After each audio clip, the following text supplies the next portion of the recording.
All right, so I'm gonna teach you guys how to do a shove it. Green light, let's get it. I'm the future, I'm in it. Check score, I'm winning. Green light, let's get it. This is what makes skimboards fun, right? You get to separate your feet from the board. This is where things get real interesting. So we're gonna start with the 180 shove it, and with a skimboard, this thing already wants to do a shove it. It wants to break loose. When I do a 180 shove it, I just think about riding up to the top of the wave and giving a very minimal flick. Sometimes you might feel the front foot go this way and the back foot go this way. You can practice this on a carpet, at the beach. Oh, Jesus Christ! Ideally, what you're doing is you're pushing the front foot this way and the back foot this way. I think it really helps to kind of really think about your toes on the back foot, grabbing the board and kind of flicking it, and naturally your front foot is going to want to go forward. But keep in mind with a 180 shove it, you really don't have to spin the board much, because when you go up to the wave, you've already almost rotated the board 90 degrees. So all you're doing is you're letting the board just rotate that extra 45 degrees to be a 180 shove it. So when you go up to the top of the wave, I think about just doing a little bit of a pop and just giving a nice little spin and just letting the board kind of rotate under you.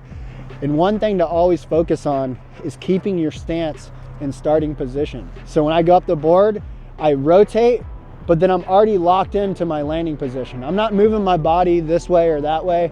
I'm just going up the wave, little flick, and I'm back into landing position. I'm watching the board under my feet, letting it rotate nice and slow, because you don't need to do a super quick, snappy rotation for a 180 shove it. That's probably the slowest trick that I do, is a 180 shove it. So on the landing of the skimboard, you want to make sure that you're getting right back to that starting position, your solid stance. For now, we just want to land the 180 shove it. So if you can, right as you land it, get really heavy on your back foot. Worst case, the wave's going to pass you up, but you've landed it. So make sure you land that and you're not nose diving. So if you're over rotating the shove it, just give it a little bit less flick. If you're under rotating the shove it, maybe you're using a fin, so it's not allowing the board to break loose. Make sure you have a very small fin on the back and it's not like a big fin, but you should have like a small fin that came with your skim. If you're not being able to get that rotation around, allow yourself to go a little bit higher on the wave. The higher up you go on the wave, the more chance that tail has to break free and have that fin break free. So really ride up to the top of the wave and just let a little bit of rotation just spin that board around. And as you come back down, slam that tail so you don't dig the nose.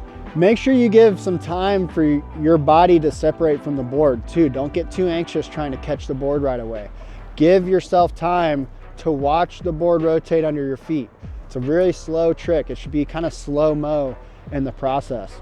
All right, so you've landed the 180 shove it. This is a great trick. It's gonna be the foundation to a lot of other skim style tricks like the 360 shove, the big spin, all kinds of different things.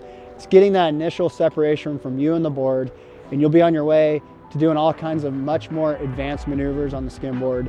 And we'll have all those tutorials coming right up. Let us know in the comments if there's anything in particular you guys want to see or work on, or if you're still having trouble, or if this video helped you, let us know in the comments below. And click that like button, click the subscribe button, share with a friend who's trying to learn to shove it, or share with a friend you think you might land the shove it before them.